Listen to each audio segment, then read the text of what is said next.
Hello friends, very good morning. अभी हम working capital assessment पढ़ेंगे। ये हमारा जीआईबी का पार्ट है। तो फ्रेंड्स, अगर आपको ये पीपीटी चाहिए तो ये लिंक आपको दिख रहा होगा slideserve.com ऐसे करके। तो यहाँ से आप इस पीपीटी को डाउनलोड कर सकते हैं। तो इस पीपीटी में मेनली आपको क्या बताया गया, वर्किंग कैपिटल कैसे निकालना है। इसमें हमारा क्या क्या कवर हो जाएगा, हमारा कवर हो जाएगा आपका जो मेथड्स होते हैं जिससे इसे वर्किंग कैपिटल निकाला जाता है, टर्नओवर मेथड वगैरह, तो वो सब चीज़ इस स्लाइड में कवर हो जाएगी। थोड़ी सी बड़ी वीडियो है लेकिन कोशिश करें कि सारी देखें।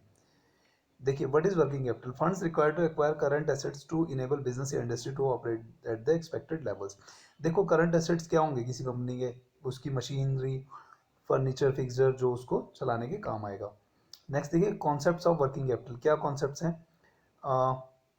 Working capital is equals to current asset minus current liability. ये आपका न्यूमेरिकल में भी काम आएगा। जो आपके एसेट्स हैं माइनस लाइबिलिटी होगा तो वर्किंग कैपिटल के बराबर हो जाएगा। करंट एसेट्स कौन से होते हैं? जो कि इजीली कन्वर्ट हो जाते हैं कैश में, जैसे कि cash, bank balance, inventory, receivables, advances to suppliers या अदर्स हैं, अदर करंट एसेट्स हैं।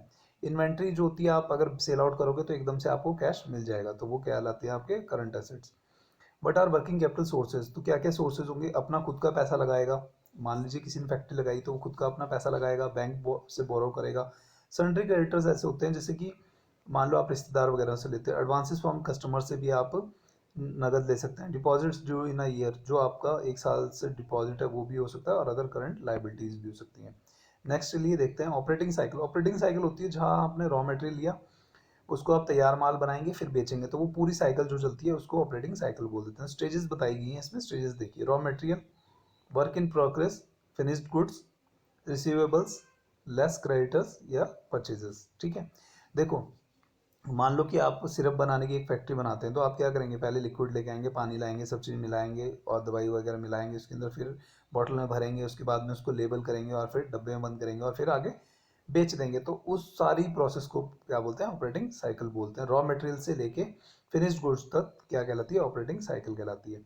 नेक्स्ट देखिए क्या है कि कैश किस किस चीज़ में यूज होता है? सर्विस में, ट्रेड में और इंडस्ट्रीज में। ये देख सकते हैं पूरा। Factors influencing working capital requirement. क्या क्या फैक्टर इन्फ्लुएंस करते हैं? देखो, नेचर ऑफ बिजनेस। मान लो सर्विस सेक्टर है तो वहाँ क्या करना है आपने? सिर्फ एक बार कंप्यूटर्स वगैरह लगा देने हैं और एम्प्लॉयज़ रख देने हैं, वो बात बात करेंगे, कॉल सेंटर से आपको इनकम आएगी। ट्रेड है, मैन्युफैक्चरिंग। मैन्युफैक्चरिंग में तो सामान आप पहले बनाओगे उसके बाद बेचोगे तभी आपको पैसा आएगा, तो ये सब चीज़ें अफेक्ट करती हैं। सीजनलिटी भी है। मान लो जैसे सर्दियों की कपड़े बनाने की फैक्ट्री है तो क्या होगा? सर्दियों में वो काम ज़्यादा रहेगा और गर्मियों में कोई काम नहीं रहेगा वहाँ। प्रोडक्शन पॉलिसी है, कांस्टेंट है या फिर सीजनल है। जैसे गन्ना फैक्ट्री है वो सीज़न के हिसाब से चलती है। तो मार्केट कंडीशन है, जैसे कंपटीशन है बहुत ज़्यादा तो फिर बहुत ज़्यादा माल बनाएंगे, नहीं है कंपटीशन तो फिर कम बनाएंगे। Conditions of supply, raw material, stores, space. मतलब रॉ मटेरियल आपके पास प्रॉपर आ रहा है तभी तो आप बनाओगे, रॉ मटेरियल नहीं आ रहा तो बनाओगे क्या? क्वांटम ऑफ प्रोडक्शन है, टर्नओवर, ऑपरेटिंग साइकिल है, current assets to be maintained. ये सारी चीज़ें जो है वर्किंग कैपिटल को अफेक्ट करती हैं।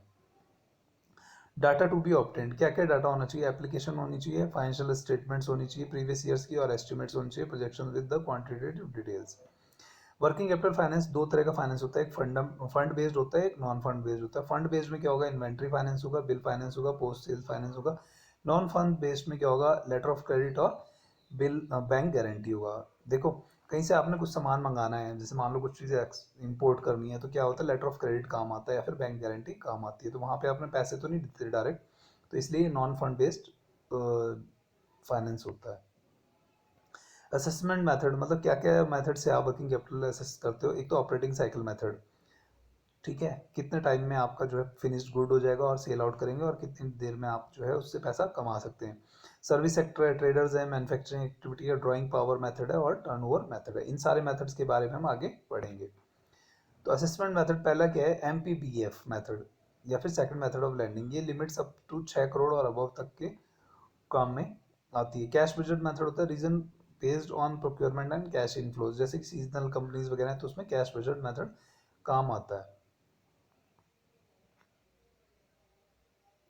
अब देखो, ऑपरेटिंग साइकिल मेथड में कैसे निकालेंगे? ऑपरेटिंग एक्सपेंसेस जितने और number of operating cycles in a year है, ठीक है।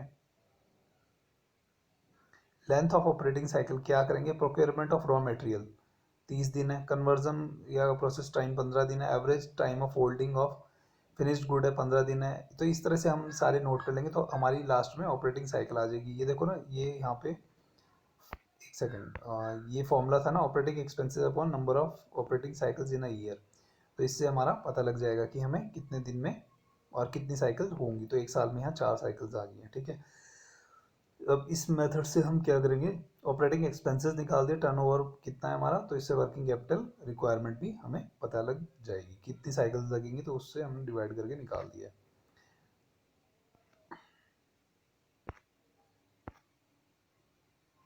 जस्टिफिकेशन ऑफ द परफॉर्मेंस, कैसे जस्टिफाई करोगे आप कि कितना आपका जो है रॉ मटेरियल, कितना फिनिश्ड गुड बन रहा है, उससे आपको एस्टिमेट हो जाएगा, ठीक है।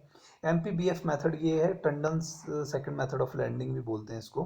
तो इसमें क्या होता है, excess borrowing shortfall in net working capital shall be ensured by additional funds to be brought in by the applicant और by additional bank finance over MPBF। MPBF का जो फुल फॉर्म है मेरे को ध्यान नहीं आ रहा है, लेकिन इससे ये पता लग जाता है कि हमें कितने फाइनेंस की और ज़रूरत है, तो उसी हिसाब से हम फाइनेंस अरेंज करके रखेंगे, या तो बैंक से बोरो करेंगे या फिर कहीं और से अरेंज करेंगे, ठीक है। इंपॉर्टेंट एस्पेक्ट्स क्या है MPBF मेथड की, क्या है कि प्रोडक्शन कब कितना करना है, सेल्स कितनी करनी है, एस्टिमेट प्रॉफिटेबिलिटी, इन्वेंट्री, रिसीवेबल्स कितने हैं, built up on networking capital वगैरह, वो सब चीज़ें पता लग जाती हैं, ठीक है। कैश बजट मेथड में क्या करते हैं, कैश रिसिप्ट कितना है, पेमेंट कितना है, सरप्लस कितना है, डेफिसिट कितना है, तो इस चार्ट से हम लोग पता लगा सकते हैं कि हमें कितना कैश की ज़रूरत है। कैश बजट मेथड की क्या एडवांटेज है, ये सीजनल फैक्ट्रीज के लिए बहुत अच्छी है, सॉफ्टवेयर इंडस्ट्रीज, एक्सपोर्टर्स वगैरह के लिए, लेकिन लिमिटेशन क्या है कि ये करंट एसेट और लाइबिलिटी वगैरह में चेंजेस में एकदम से रिफ्लेक्ट नहीं करती कि कितना हमें और प्रॉफिट हो सकता है या फिर कितनी अर्निंग होगी, ठीक है। Fund flow statement is required to detect any diversion of fund. Cash flow जो होता है मेथड वो लगाना पड़ता है हमें, ये डिसएडवांटेजेस की। बाइफिकेशन ऑफ फंड बेस्ड लिमिट्स, देखो इन्वेंट्री वाले में क्या है कि आपने ये सारे मेथड्स हैं, बिल्स है। इन्वेंट्री लिमिट वाले में क्या है कि टोटल इन्वेंट्री देखनी, क्रेडिटर्स मार्जिन कितने, पेड अप इन्वेंट्री वगैरह हैं, ये सब चीज़ें देखनी होगी। फंड बेस्ड वाले में क्या है कि बिल्स कितने, रिसीवेबल्स कितने, सन्ड्री क्रेडिटर्स मार्जिन है, बिल्स लिमिट है, लोन डिलीवरी सिस्टम है, ये सब चीज़ें देखनी होंगी। लोन डिलीवरी सिस्टम में क्या ऑब्जेक्टिव है कि इसमें 10 करोड़ और अबव फ्रॉम बैंकिंग सिस्टम लेगा तो कैश क्रेडिट 20% होना चाहिए, और डिमांड लोन कितना मिलेगा, 80% मिलेगा। तो domestic credit portion to be bifurcated, मतलब जो आपका खुद का पैसा है वो आपने अलग रख देना है इसमें। फिर फाइनेंस, पोस्ट सेल्स फाइनेंस, देखो ये सारा फैक्टरिंग से रिलेटेड है। फैक्टरिंग में क्या होता है कि आप बिल्स देते हो और उसके बदले आपको पैसा मिल जाता है, तो सारा ही bill finance, post sales finance से रिलेटेड है, ठीक है। नॉन फंड बेस्ड में बात हो, लेटर ऑफ क्रेडिट है, इसमें बैंक गारंटी, इन दोनों, और थर्ड है डेफर्ड पेमेंट गारंटी। एलसी में यहाँ पे देखो चार्ट बना हुआ है कि कैसे कैसे आपने कितना कितना अमाउंट और कितने पीरियड के लिए लेना है। Guidelines to be followed, guidelines क्या फॉलो करेंगे आप कि एलसी वगैरह को प्रॉपर रखेंगे, ऐसा ना हो कि पार्टी फ्रॉड निकल जाए बाद में। और परफॉर्मेंस गारंटी, दो बैंक गारंटी दो तरह की होती है, परफॉर्मेंस और फाइनेंशियल। परफॉर्मेंस में मतलब कोई काम, जैसे मान लो पुल बनाने का काम आपने लिया है, तो पुल बन जाएगा तो वो परफॉर्मेंस ओके होगी। फाइनेंशियल है कि मतलब आपको पैसे की जरूरत थी तो वो पैसा अगर नहीं आ पा रहा है तो फिर वहाँ पे फाइनेंशियल गारंटी काम करेगी, ठीक है। ये इंपॉर्टेंट रेशियोज हैं जो कि आपको हेल्प करेंगी। करंट रेशियो है, current asset upon current liability, adjustment current ratio है, ठीक है। टोटल डेब्ट इक्विटी रेशियो है, तो ये आपको न्यूमेरिकल्स में ही हेल्प करेंगे। गियरिंग रेशियो अब इतना आता नहीं है, इसको छोड़ो। तो फ्रेंड्स हमारी जो है स्लाइड अभी पूरी हो चुकी है। आप इसको डाउनलोड करना चाहे तो फ्री ऑफ अवेलेबल है, ये slidesurf.com पे आपको फ्री में ये स्लाइड्स आप डाउनलोड भी कर सकते हैं। Thank you friends, have a nice day, bye.